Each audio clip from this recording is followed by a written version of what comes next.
Hello student, my name is Anuj Singh and you're watching the beautiful channel where you feel the concept. Today we are going to solve some numerical based on NCERT problems.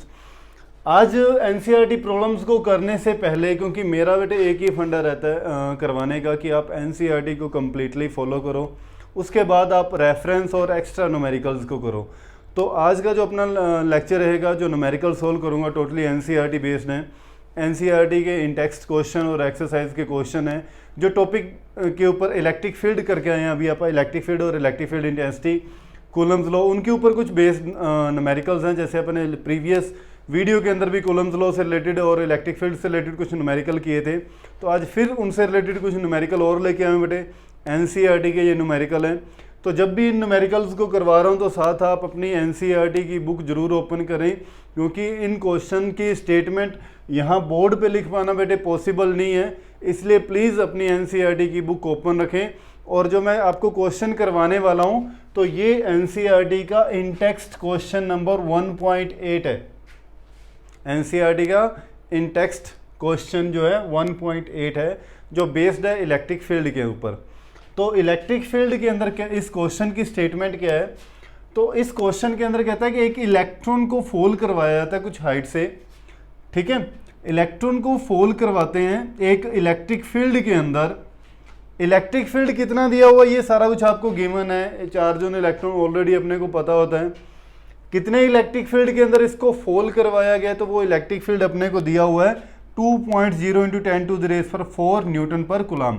ये electric field है। और अपने को पता है electric field की direction क्या दी हुई है इस क्वेश्चन में, इस वे के अंदर, पॉजिटिव टू नेगेटिव, इस तरफ इलेक्ट्रिक फील्ड की डायरेक्शन है। इलेक्ट्रॉन्स को ऐसे फोल्ड करवाया गया कुछ हाइट से, और हाइट भी अपने को गिवन है 1.5 × 10⁻⁻² मीटर हाइट से इलेक्ट्रॉन को इलेक्ट्रिक फील्ड के अंदर फोल्ड करवाते हैं। अच्छा, अब एक सेम केस ऐसा और लेते हैं। कहते हैं कि अब इस इलेक्ट्रिक फील्ड का मैग्नीट्यूड तो उतना ही रखते हैं, लेकिन इलेक्ट्रिक फील्ड की डायरेक्शन को चेंज कर दिया। अब इलेक्ट्रिक फील्ड की डायरेक्शन इस तरफ है, पहले इलेक्ट्रिक फील्ड की डायरेक्शन इस तरफ थी, अब इलेक्ट्रिक फील्ड की डायरेक्शन इस तरफ है, लेकिन उसका मैग्नीट्यूड उतना ही है। ठीक है, मैग्नीट्यूड कितना है? 2.0 × 10⁻⁴ न्यूटन पर कूलम है यहाँ पर भी इलेक्ट्रिक फील्ड। और यहाँ पर इलेक्ट्रॉन की जगह वहाँ पर उन्होंने किसको फोल्ड कराया? प्रोटॉन को फोल्ड करवा दिया, ठीक है, प्रोटॉन को फोल्ड करवा दिया। अब दोनों केस में कहता है यहाँ पर इलेक्ट्रॉन को फोल्ड करवाया तो कितना टाइम लगा, यहाँ पर इलेक्ट्रॉन को फोल्ड करवाते हैं तो कितना टाइम लगता है। तो दोनों के टाइम्स को कैलकुलेट करना है, ठीक है। तो फर्स्ट केस लेते हैं इसके ऊपर। अच्छा, अब अपने को पता है कि टाइम निकालने के लिए सेकेंड इक्वेशन ऑफ मोशन आप यूज़ कर सकते हो। S = क्या था? ut + ½ at², ठीक है। u क्या चीज़ होता है? इनिशियल वेलोसिटी, जो हमेशा क्या, जब भी किसी ऑब्जेक्ट को किसी सर्टेन हाइट से फोल्ड करवाते हैं तो इनिशियल वेलोसिटी क्या होती है? उसकी 0 होती है। तो u की वैल्यू तो यहाँ पर क्या होगी? 0। u 0, तो ये वाला कॉन्सेप्ट तो अपने पास क्या बन गया? 0 हो गया। तो अपने पास क्या रह गया? s क्या चीज़ होता है? डिस्टेंस, मीन जो हाइट होती है, जिसको आप h से यहाँ पर आप रिप्रेजेंट कर सकते हो। तो h = ½ at² अपने पास ऑलरेडी रह गया। ये अपने को कैलकुलेट करना है टाइम, तो टाइम = क्या आ जाएगा?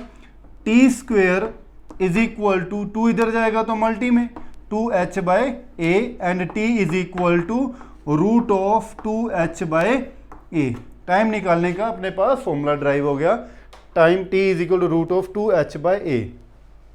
अब अपने को एक्सेलरेशन की वैल्यू नहीं पता, h तो वैल्यू पता है लेकिन एक्सेलरेशन नहीं पता। तो एक्सेलरेशन कहाँ से आप कैलकुलेट कर सकते हो? From Newton second law of motion. F = क्या होता है? ma, कि जैसे ही ये इलेक्ट्रॉन इस इलेक्ट्रिक फील्ड के अंदर आएगा तो उसके ऊपर फोर्स लगेगी, उसका कुछ मास भी है, तो उसके अंदर क्या प्रोड्यूस होगी? एक्सेलरेशन प्रोड्यूस होगी। तो एक्सेलरेशन कितनी प्रोड्यूस होगी?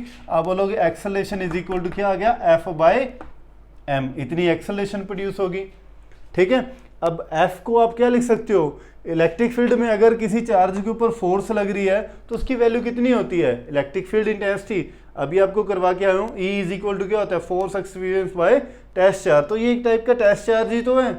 तो फोर्स की वैल्यू क्या होगी? F = QE। F की वैल्यू क्या होती है? F = QE। तो QE/m। तो एक्सेलरेशन का फॉर्मूला अपने पास क्या बन गया?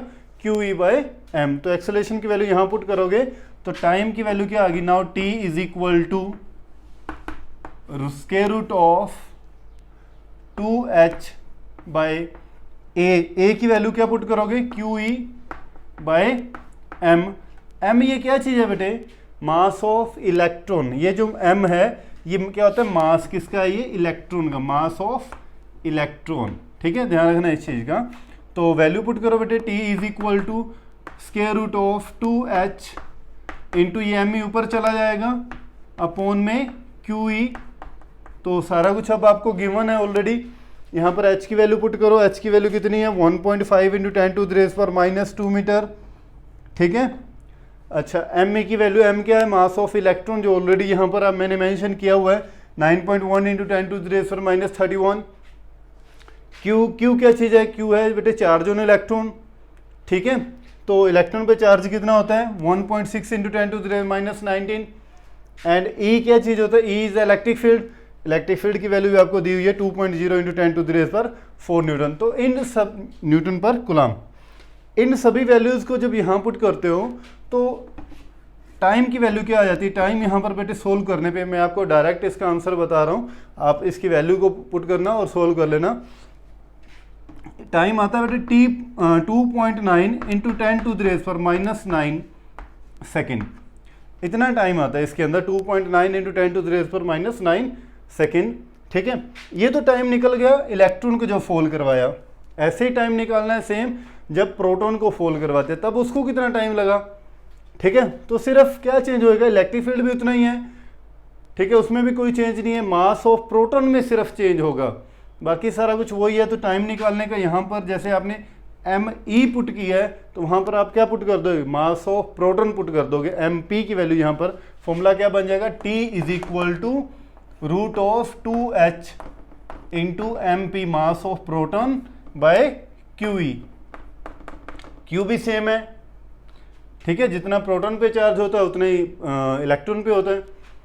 ई इलेक्ट्रिक फील्ड भी सेम है क्योंकि इसने क्वेश्चन के अंदर बोला है कि मैग्नीट्यूड सेम रखना है। एच हाइट भी सेम ही रखी है, लेकिन यहाँ पर मास किसका चेंज हो जाएगा, इलेक्ट्रॉन की जगह प्रोटॉन का मास हो जाएगा। प्रोटॉन का मास कितना है 9.1 इंटू 10⁻⁻31 kg। ठीक है, तो इसको जब आप सोल्व करते हो तो आपका आंसर आता है 1.3 इंटू 10⁻⁻7 सेकेंड, -7 सेकेंड, इतना आता है आंसर। ठीक है, और इसमें पूछा गया कंपेयर भी करना है, तो कंपेयर भी जब बेटे आप करोगे यहाँ पर तो देखो जो मास जिसका ज़्यादा, क्योंकि यहाँ पर अगर मैं ग्रेविटी की बात करूँ तो ग्रेविटी के अंदर फ्री फॉल के केस में जो टाइम होता है वो मास के ऊपर डिपेंड नहीं करता। ठीक है, तो टाइम कौन ज़्यादा ले रहा है, तो प्रोटॉन जो है वो टाइम ज़्यादा ले रहा है, जिसका मास ज़्यादा होगा वो टाइम भी ज़्यादा ले रहा है। ठीक है, और क्योंकि इलेक्ट्रॉन क्या जैसे ही आएगा मास थोड़ा होने की वजह से ये इसके अंदर एक्सेलरेशन ज़्यादा प्रोड्यूस हो जाती है, और इसका मास ज़्यादा होने की वजह से एक्सेलरेशन कम प्रोड्यूस होती है। ठीक है, तो यहाँ पर फ्री फॉल का कॉन्सेप्ट नहीं ले रहे हैं इस कैलकुलेशन को करते टाइम। ठीक है, जी की वैल्यू को नेग्लेक्ट करके चल रहे हैं यहाँ पर। तो ये जो है अपने पास टाइम निकाल देते हैं। ठीक है, इसके बाद नेक्स्ट क्वेश्चन पे आते हैं। तो ये क्वेश्चन आप राइट कर लो, क्वेश्चन नंबर 1.9 रेज कर रहा हूँ बेटे मैं।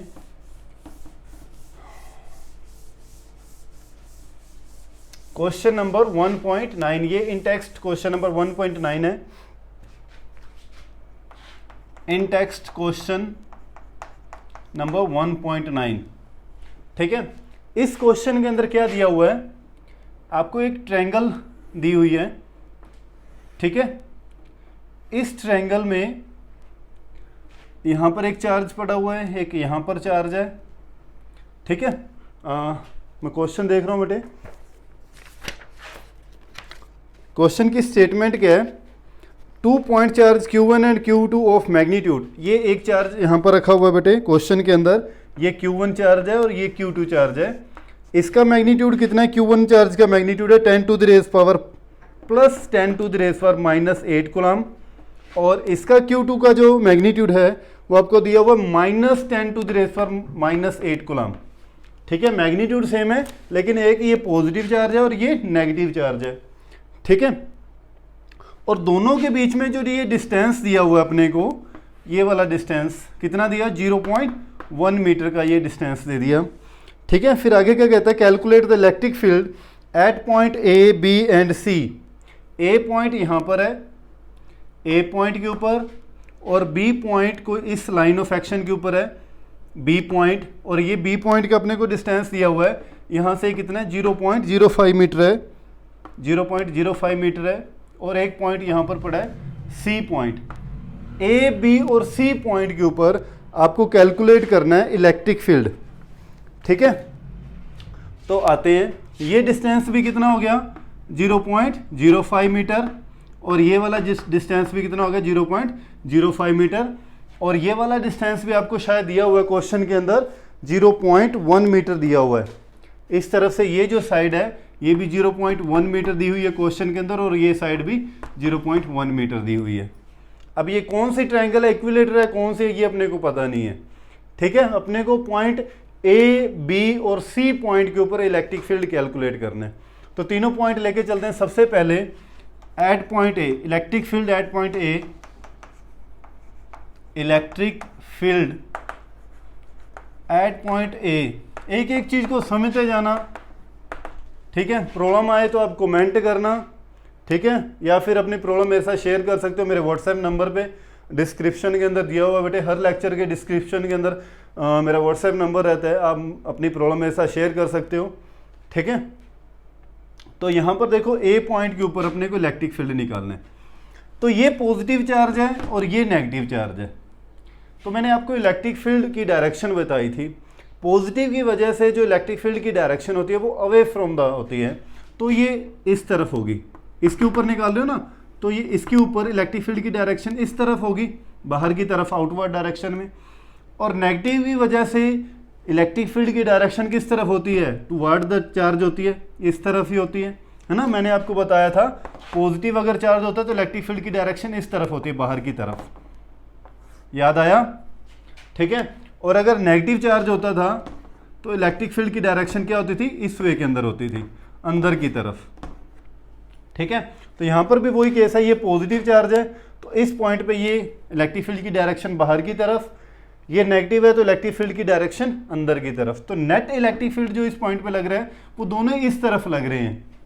ठीक है, इस फर्स्ट की वजह से भी और सेकंड की वजह से भी जो इलेक्ट्रिक फील्ड लग रहा है दोनों इस तरफ लग रहे हैं। तो नेट इलेक्ट्रिक फील्ड जो ए पॉइंट पे मिलेगा अपने को वो कितना मिलेगा,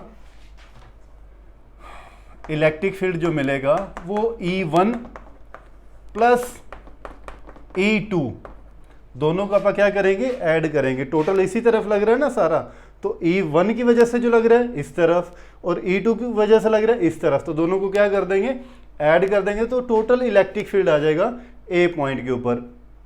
अच्छा, अब E1 की वैल्यू अपने पास, क्योंकि E1 और E2 का देखो, E1 और E2 का दोनों का मैग्नीट्यूड क्या रहेगा, इलेक्ट्रिक फील्ड का यहाँ पर सेम रहेगा।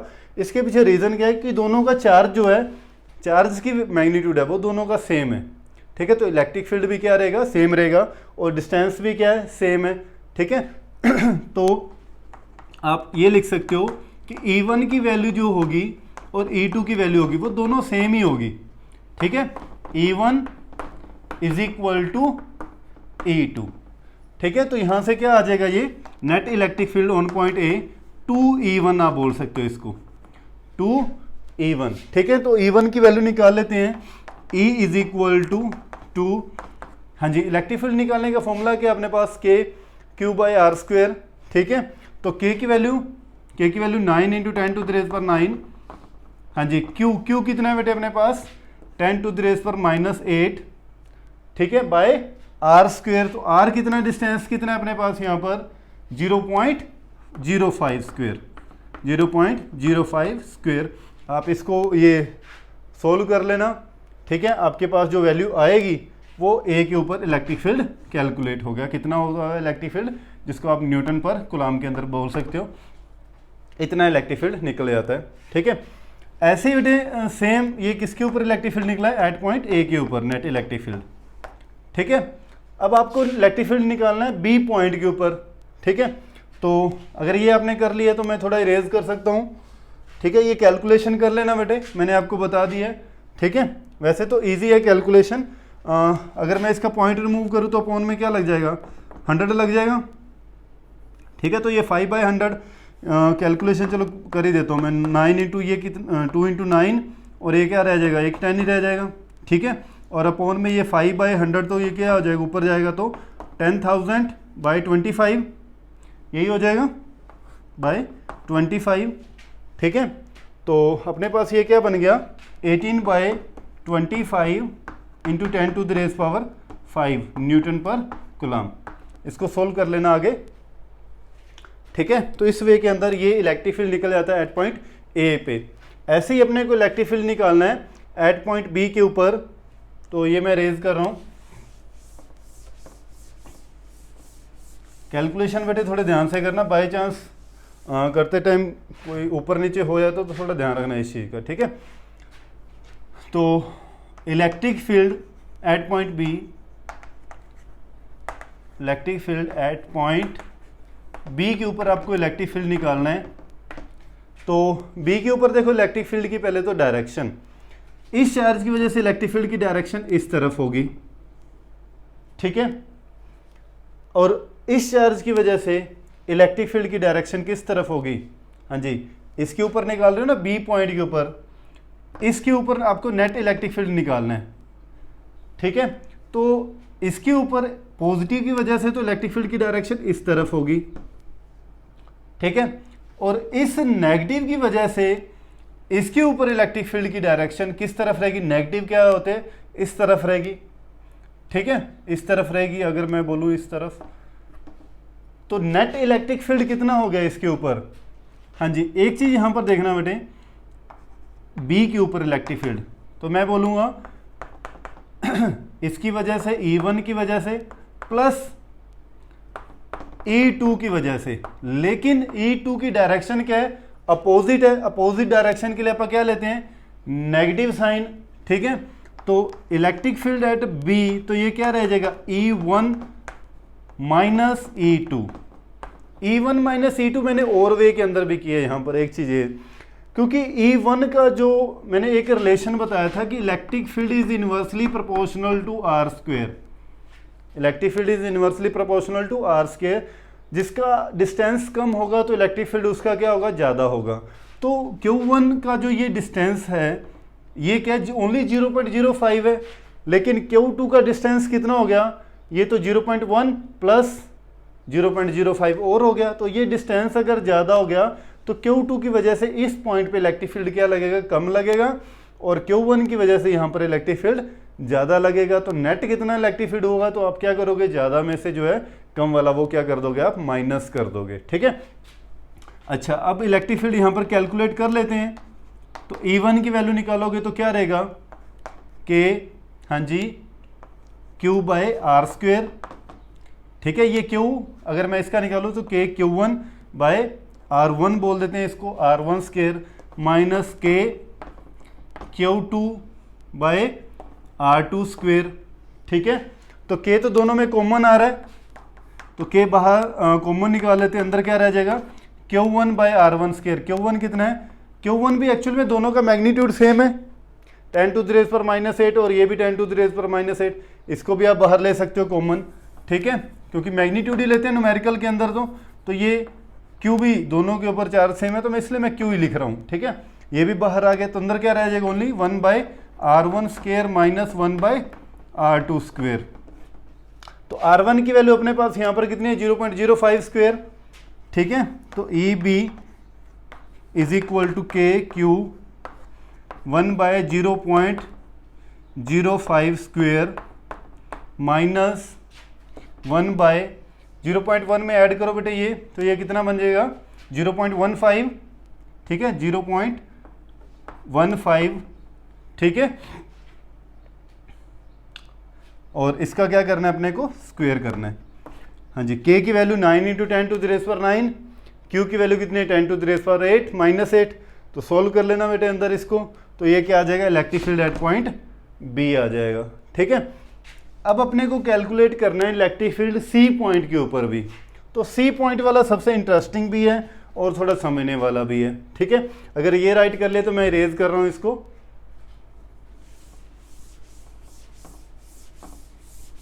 Electric field at point C, electric field at point C. तो देखना है इसके ऊपर, अब ये पॉजिटिव का इलेक्ट्रिक फील्ड है इस तरफ E1, ठीक है, और ये नेगेटिव का इलेक्ट्रिक फील्ड इस तरफ होगा, इसके ऊपर इस तरफ E2, ठीक है। अच्छा, अब बात करते हैं यहां पर एंगल को लेके। तो कई बार तो ये कई टीचर इसको डायरेक्ट बता देते हैं कि ये एंगल 120 हो जाता है। ये एंगल 120 कैसे हुआ, क्योंकि ये अपने को इक्विलेटरल एंगल तो दी नहीं हुई, तो आप एंगल यहां से निकाल सकते हो, ठीक है। एंगल कैसे निकालोगे आप, कि ये साइड आपको इस ट्रायंगल के अंदर, अगर मैं इसको नाम दूं, इस पॉइंट को A, इस पॉइंट को नाम दे देते B तो ऑलरेडी है यहाँ पर, कुछ भी नाम P दे देते हैं। A, P और C, ये जो अपने पास एक राइट एंगल ट्रायंगल बन गई, इसके अंदर ये बेस है और ये हाइपोटेनियस है, और कोस थीटा के थ्रू ट्रिग्नोमेट्रिक रेशियो का यूज करके आप ये एंगल निकाल सकते हो। देखो कैसे, कोस थीटा से, cos theta is equal to क्या होता है, बेस बाय हाइपोटेनियस, तो 0.5 बाय हाइपोटेनियस कितना है, 0.1, ठीक है। तो ये कितना आ जाएगा, 1/2, ये कितना आ जाएगा, 1/2। तो ये थीटा की वैल्यू क्या आ जाएगी, कोस इनवर्स 1/2, और कोस 1/2 वैल्यू कितने पे होती है, 60 पे, तो थीटा की वैल्यू कितनी आ गई, 60 डिग्री। अगर ये एंगल कितना अपन निकाल दिया, 60 डिग्री। अगर ये एंगल 60 है तो ये एंगल भी कितने का होगा, 60 का होगा, क्योंकि इसके लिए भी तो 0.5 और 0.1 है, तो इसमें भी cos थीटा करके आप ये एंगल निकाल सकते हो, तो ये भी 60 का। अगर ये एंगल 60 का है तो यहाँ पर ध्यान देना, तो इस वे के अंदर अगर मैं यहाँ पर इसको रिजोल्व करूँ, इस वे के अंदर ये पैरेलल लाइन होगी, ठीक है, ये ट्रांसवर्सल, तो ये एंगल भी कितने का हो जाएगा, 60 का। अगर ये एंगल 60, अगर ये एंगल 60, तो ये एंगल भी कितने का हो जाएगा, 60 डिग्री का, ठीक है। आगे आपको बात समझ में। तो जब मैं E1 को रिजोल्व करूंगा, अब मैं थोड़ा सा यहाँ पर वेक्टर फॉर्म का यूज करूंगा, जैसे आपने +1 के अंदर किया था। जब E1 वेक्टर को रिजोल्व करेंगे तो इसके दो कंपोनेंट बनेंगे। आप यहाँ पर दो मेथड से क्वेश्चन कर सकते हो। एक मेथड तो ये रहेगा, अपने को नेट इलेक्ट्रिक फील्ड निकालना है, एक इलेक्ट्रिक फील्ड इस तरफ है, एक इलेक्ट्रिक फील्ड इस तरफ है, तो नेट इलेक्ट्रिक फील्ड उनका इस तरफ रहेगा, ठीक है। दो मेथड से बताऊंगा, दोनों ही आप ट्राई करना, ठीक है। पहले डायरेक्ट मेथड लिख रहा हूं मैं। अगर आपको EC मैग्नीट्यूड निकालना है तो आप इसका यूज कर सकते हो, E1 square plus E2 square plus 2E1 E2 cos theta, और यहाँ पर cos थीटा की वैल्यू कितनी है, 60 डिग्री। आप E1 की वैल्यू आपके पास निकाल लो, E2 की वैल्यू निकाल दो, cos 60 की वैल्यू यहाँ पर पुट कर दो, तो इसको सोल्व कर लो तो इलेक्ट्रिक फील्ड निकल जाएगा। एक तो ये मेथड। सेकंड मेथड इसका क्या है कि अगर मैं इसको थीटा को रिजोल्व करूं तो इसके दो कंपोनेंट बनेंगे। इस तरफ कंपोनेंट जो बनेगा वो क्या बनेगा, E1 cos थीटा, ठीक है। इस तरफ जो कंपोनेंट बनेगा कौन सा, E1 cos 60 डिग्री, और इसका परपेंडिकुलर इस तरफ कंपोनेंट क्या बनेगा, E1 sin 60 डिग्री। ऐसे ही जब मैं E2 को रिजोल्व करूंगा तो इसके भी दो कंपोनेंट बनेंगे। इस तरफ जो कंपोनेंट बनेगा वो क्या बनेगा, E2 cos 60 डिग्री, और इस तरफ जो कंपोनेंट बनेगा वो कौन सा बनेगा, E2 sin 60 डिग्री। और E2 sin 60 और E1 sin 60 ये तो दोनों एक दूसरे के क्या करेंगे, इफेक्ट को खत्म कर देंगे। तो नेट इलेक्ट्रिक फील्ड किस तरफ चला जाएगा, इस तरफ। नेट इलेक्ट्रिक फील्ड कितना होगा, EC is equal to E1 cos 60 degree plus E2 cos 60 degree. तो आपको जो मेथड यहाँ पर आसान लगे आप उस मेथड का यूज कर सकते हैं, कोई कंपल्शन नहीं है कि ऐसे ही करना है, क्योंकि NCERT के अंदर इस मेथड से किया हुआ है, सोल्व किया हुआ है, ठीक है। तो आप इस मेथड का भी यूज कर सकते हो। यहाँ पर E1 की वैल्यू निकाल लेना। E1 की वैल्यू कैसे निकलेगी, अब इन दोनों चार्जेस के ऊपर E1 की वैल्यू क्या होगी, KQ/R²। तो आप E1 की वैल्यू यहाँ पर निकाल सकते हो। E1 की वैल्यू क्या होगी, Q की वैल्यू कितनी है बेटे यहाँ पर, और बाय R कितना है, 0.1 है। K की वैल्यू होगी 9 × 10⁻⁹। Q की वैल्यू कितनी है यहाँ पर, 10⁻⁻8। बाय R की वैल्यू कितनी है, 0.1, तो 0.1 का स्क्वायर, क्योंकि और E2 की वैल्यू भी उतनी रहेगी, सेम ही है, तो E1 E2 दोनों की वैल्यू सेम रहेगी। ठीक है, तो इसको सोल्व कर लेना, यहाँ वैल्यू पुट करना, तो ये न्यूमेरिकल जो है वो सोल्व हो जाएगा। तो ये ए पॉइंट के ऊपर इलेक्ट्रिक फील्ड, बी पॉइंट के ऊपर और सी पॉइंट के ऊपर इलेक्ट्रिक फील्ड अपन ने कैलकुलेट कर लिया। इसके बाद आते हैं एक्सरसाइज के क्वेश्चन के ऊपर। तो ये राइट कर लो आप।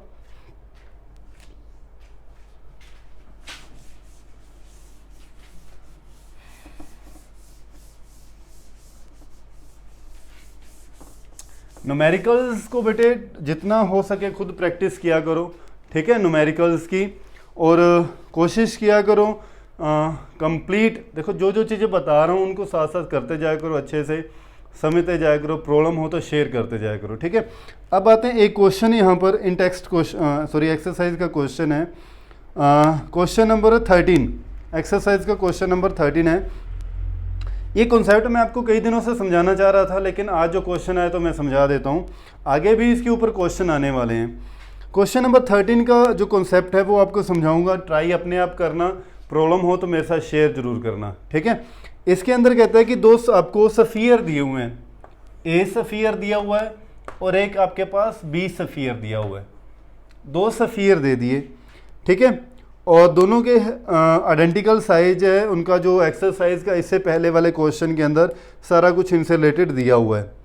ठीक है, अब क्या कहते हैं, इन दोनों के बीच में जो ये डिस्टेंस है ना, सेंटर टू सेंटर, ये भी अपने को दिया हुआ है यहाँ पर 50 सेंटीमीटर ये डिस्टेंस है।